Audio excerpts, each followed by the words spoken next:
Breaking news that's coming into us from Fox. I'm going to have our producers behind the scenes. Giving all praise going on into Yahweh, Ba'ashem, Yahweh Shai, Ba'ashem, Makah, Kadash, double honors to all the apostles, the great millstone, do well. Peace, love, and blessings to the brothers on highways and byways, giving all diligence to make a call and election sure, and blessings to the very few sisters out there listening, learning, and believing.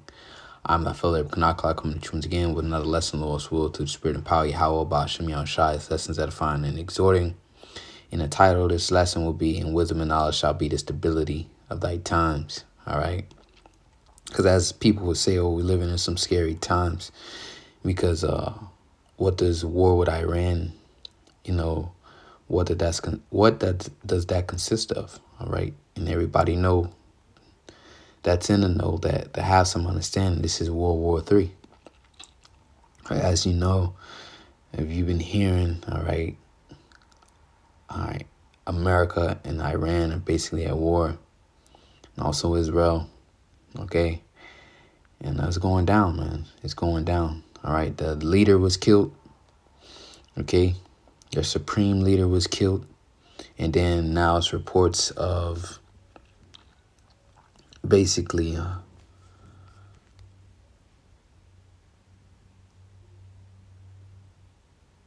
U.S. troops were killed. So this was posted 4 hours ago. It says U.S. military says 3 of its troops killed in first Iran operation casualties.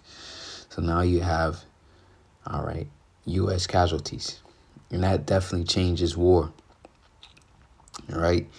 That basically escalates once U.S. soldiers die. Now the game has changed. This thing is serious now. All right, it says Washington, March 1st, 3 U.S. service members have been killed and another 5 have been seriously wounded in the first casualties of the unfolding U.S. operations against Iran, the U.S. military said on Sunday. The casualties were announced on the second day of strikes by the U.S. and Israel against Iran, which have plunged the Middle East into a new unpredictable conflict that has already led to the death of Iran's supreme leader, Ayatollah Ali Khamenei. All right. So, and those people are over there are very sacred, people. Okay. Still have that, basically that ancient, world mentality. Okay. So their leader has been killed. So this definitely changes the game. All right. So casualties on the U.S. side, and of course, casualties on the Iranian side. Not only that, their leader was killed. But again, wisdom and knowledge shall be the stability of thy times. Let's get that precept real fast. Isaiah 33:6, and wisdom and knowledge shall be the stability of thy times, and strength of salvation, and the fear of the Lord is his treasure. So ultimately, we know that the Most High, all right, has this war planned. He had this war planned. That's first and foremost, okay? Revelation 9:12, 1 woe is past, and behold, there come 2 woes more hereafter. All right? So this is it. This is that one world woe. 1 woe equals 1 world war. And 2 woes, that's World War II. And like in World War III, it's a total of 3 woes. Okay, so the Most High already said that he would do this. Let's see something real fast. Valley of decision, because these are the things that the prophets, starting from our apostles on down, have been telling you that would take place, telling you of things to come. All right, and now they are here, and it's a big stepping stone. But we know before this war finally escalates, and I wanted to bring out a point that the elder Ariala did. Forget exactly what lesson, elder from Dallas, but he was like, he think this is just the economic part first, to where, and he said that because Russia and China haven't got involved. All right, you remember Russia and China was talking all that, talk, saying if they attack Iran, that basically that's a threat to their national security. But you can see Russia and China haven't got involved. It's just Iran is there handling things by themselves, so to say. All right. It says 3 ships attacked near Strait of Hormuz as fears grow of oil prices. So Iran has said basically, you know, whether they're going to shut it down or not. You know, it's things floating out there. All right. Some sources say they did shut it down. You see some information saying Iran saying no ships can come through, but it's a partial shut. So, you know, it's up in the air. But one thing that is for sure is that, you know, it's very risky, all right, to do shipment in the midst of a war, to send oil. So a lot of companies have either canceled or delayed the shipments. All right, so that's going to cause a hiccup, all right, in the system. The global economy is going to collapse, man.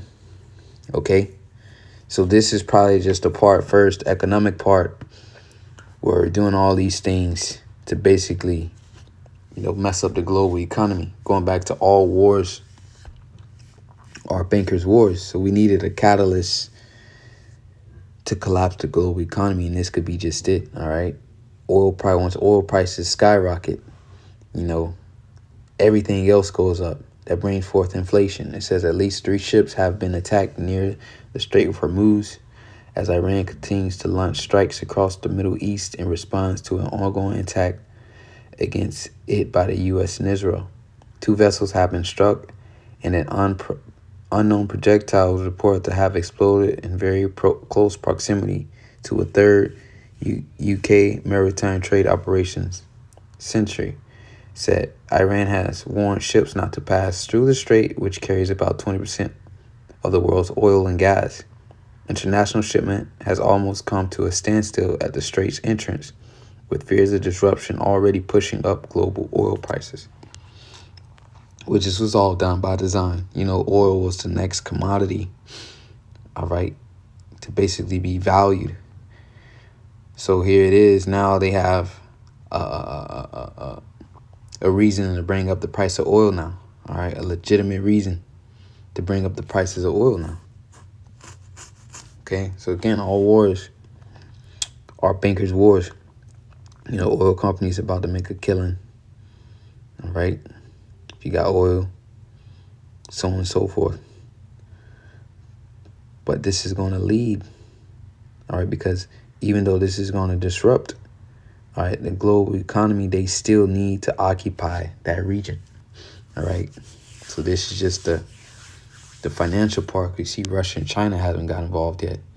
So this is basically, all right, which is a opinion, by the way, okay, to disrupt the global economy, to collapse the global economy, right? So let's get some more precepts. All right. Joel 3 and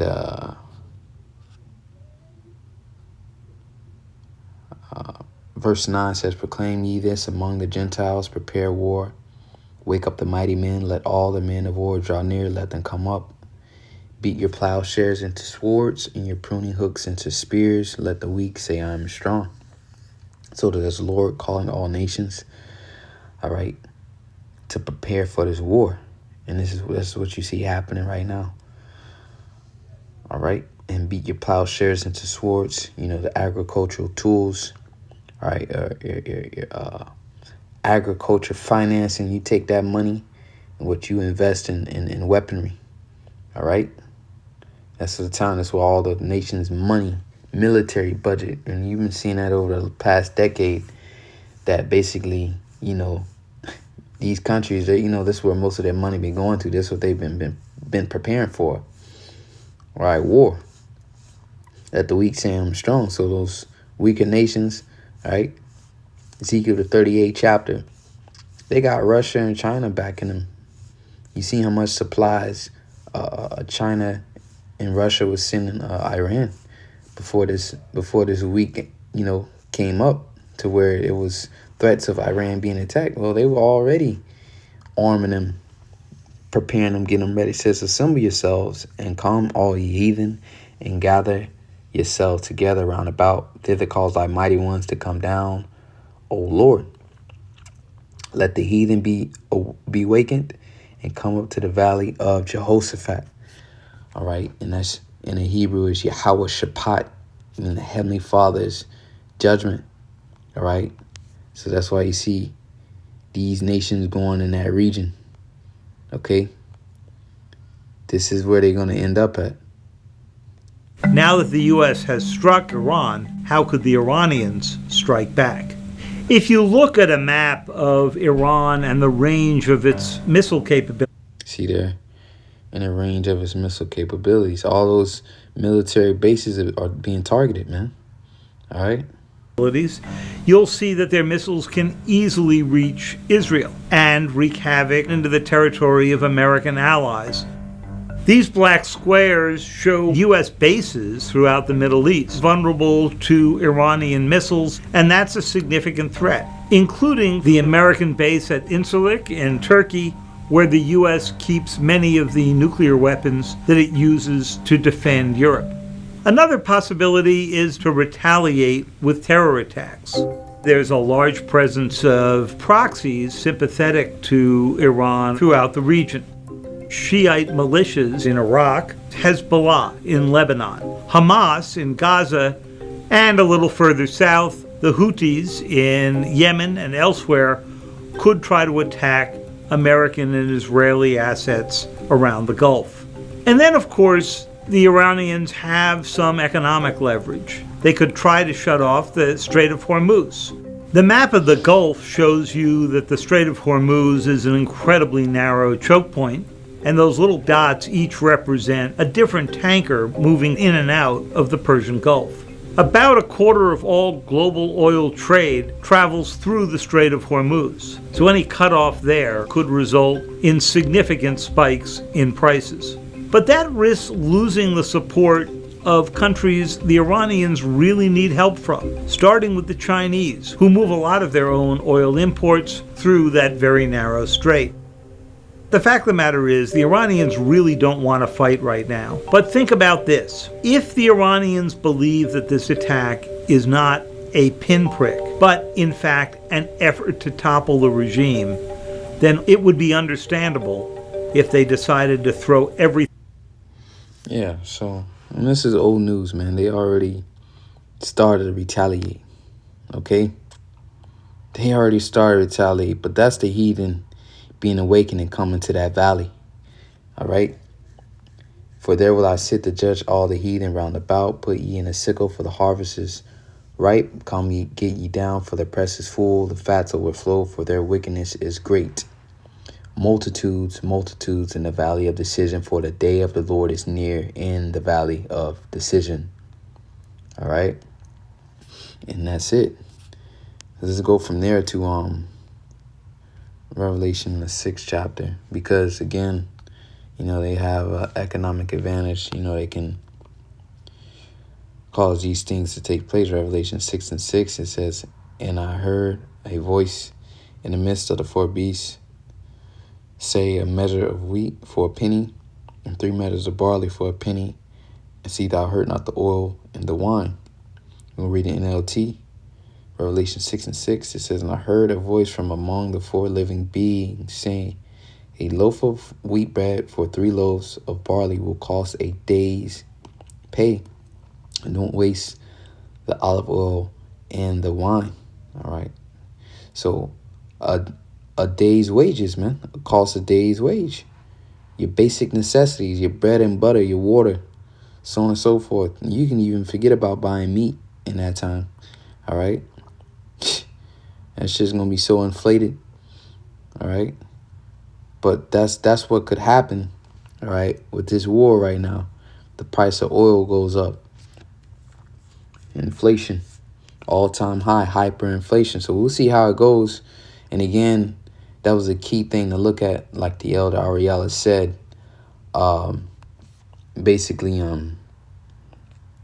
that we don't see Russia and China getting involved right now. So this could just be basically, you know, that economic basically stage. All right, that's economic stage of the war.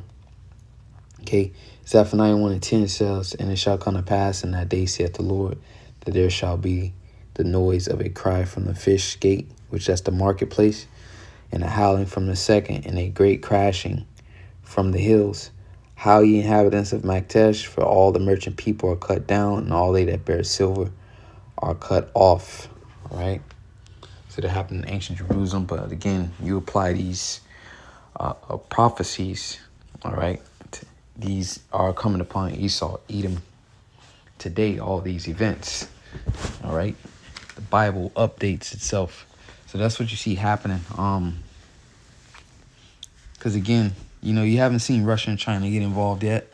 So, hey man, this is you know what that's gonna cause?